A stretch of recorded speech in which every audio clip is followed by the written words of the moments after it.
दोस्तों 4 सितंबर को हमारा कक्षा 12वीं का व्यवसाय अध्ययन बिजनेस स्टडीज सब्जेक्ट का त्रैमासिक परीक्षा का पेपर है। और आपको पता है कि त्रैमासिक परीक्षा जो हमारी हो रही है इनमें जो भी क्वेश्चन अभी तक आपके पेपर हुए हैं, हमें क्वेश्चन देखने को मिले हैं, वो सभी आपके त्रैमासिक परीक्षा के लिए जो स्पेशल क्वेश्चन बैंक जारी हुआ है उससे आ रहे हैं। इसलिए हम क्या है, क्वेश्चन बैंक अगर तैयार कर लेते व्यवसाय अध्ययन का तो व्यवसाय अध्ययन के पेपर में 80 में 80 स्कोर करेंगे। इसी उद्देश्य से मैं आपको कंप्लीट क्वेश्चन आंसर और आपके ऑब्जेक्टिव तैयार कराने वाला हूँ।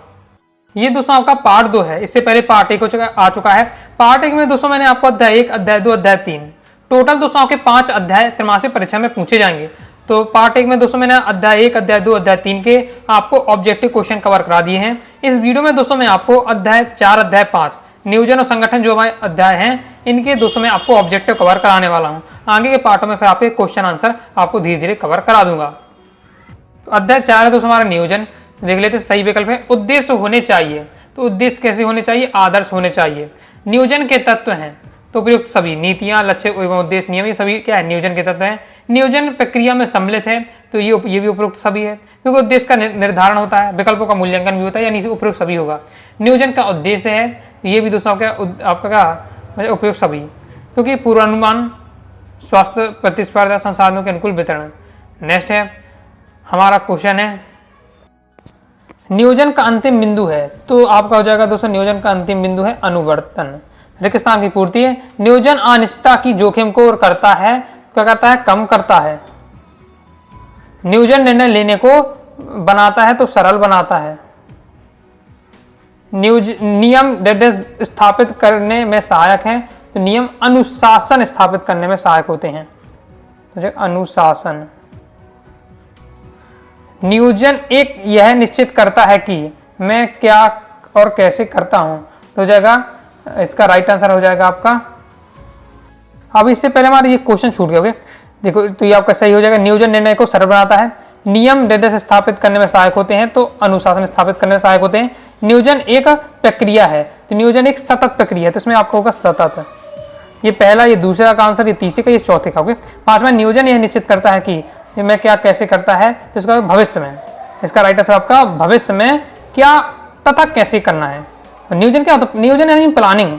हम ये प्लानिंग करते हैं। ओके, यदि कि अगर जैसे हम प्लानिंग करते हैं कि अभी हमारे इसके बाद क्या है, अर्धवार्षिक परीक्षा होगी, इसकी तैयारी कैसे, मेन हमारी बोर्ड एग्जाम है तो कुछ 5-4 महीने रह गए हैं, कैसे हमें पढ़ना है सभी विषय को। ओके, तो हम उसकी प्लानिंग करते हैं। तो हम भविष्य में होने वाली, ओके 5 महीने बाद होने वाला है बोर्ड एग्जाम, तुम्हारे लिए भविष्य ही है, तो उसके लिए हम क्या पूरी प्लानिंग कर रहे हैं। ओके, तो यही करते हैं कि नियोजन में क्या होता है कि भविष्य में क्या और कैसे करना है उसकी हम बात करते हैं।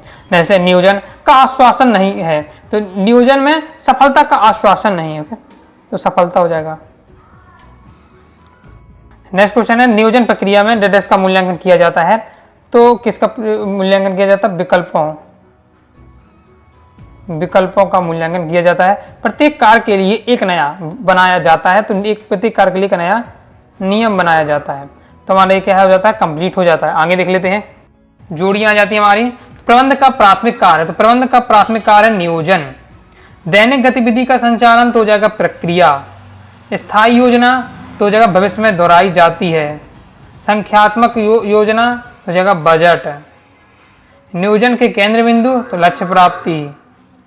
एकल योजना तो हो जाएगा एकल योजना भविष्य में दोहराई नहीं जाती है, क्योंकि एकल योजना एक बार की योजना बनाए तो नहीं दोहराई जाएगी। ओके, ये आपका कंप्लीट हो जाएगा। फिर आगे वाला सही जोड़ी देख लेते हैं हम। क्रम निश्चित करना तो होती है हमारी कार्य विधियां। कार्य कुशलता में वृद्धि तो पद्धति। अंतिम बिंदु तो उद्देश्य। सामान्य विवरण तो हो जाएगा नीति।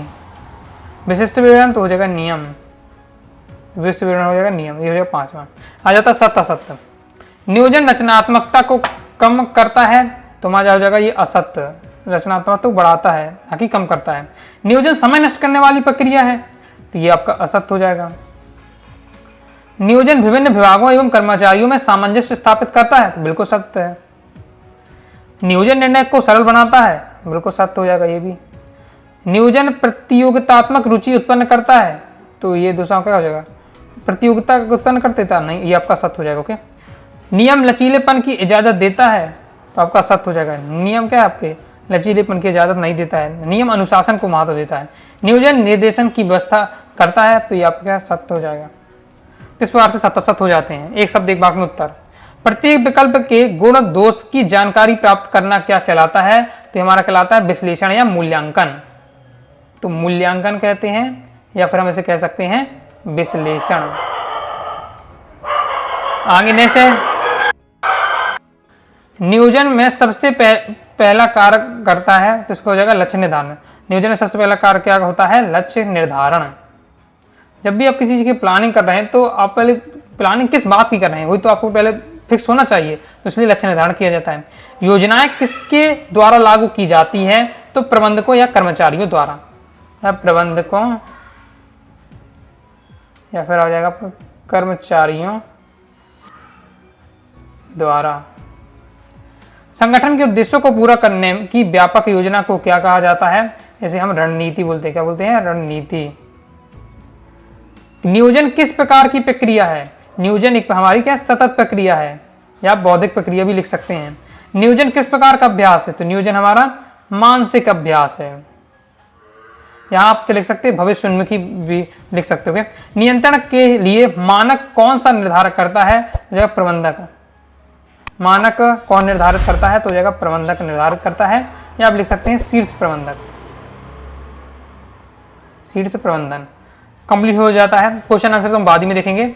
अब एक और हमारा लास्ट अध्याय रह जाता है, अध्याय 5 संगठन, उसके भी हम ऑब्जेक्ट देख लेते हैं। तो अध्याय 5 है संगठन, सही विकल्प चुनिए। प्रबंध के विस्तार का तात्पर्य है, तो प्रबंध के दोस्तों विस्तार का दोस्तों आपका तात्पर्य है 7 नंबर का, एक उच्च अधिकारी के अंतर्गत कार्य करने वाले अधीनस्थों की गणना। नेक्स्ट है, निम्नलिखित में से किस संगठन का निर्माण स्वतः होता है, तो जो आपका दोस्तों अनौपचारिक संगठन है इसका निर्माण क्या होता है, स्वतंत्र होता है।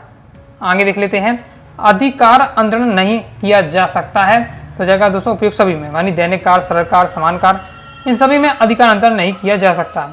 नेक्स्ट, निम्नलिखित में से कौन सा संगठन व्यावसायिक विस्तृति कारण को प्रेरित करता है, तो इसका दोस्तों आपका राइट आंसर हो जाएगा आपका कार्यात्मक संगठन। आगे देख लेते हैं, निम्नलिखित में से कौन सा संगठन प्रक्रिया का प्रथम चरण है, तो ये हो जाएगा दोस्तों आपका उद्देश्यों का निर्धारण।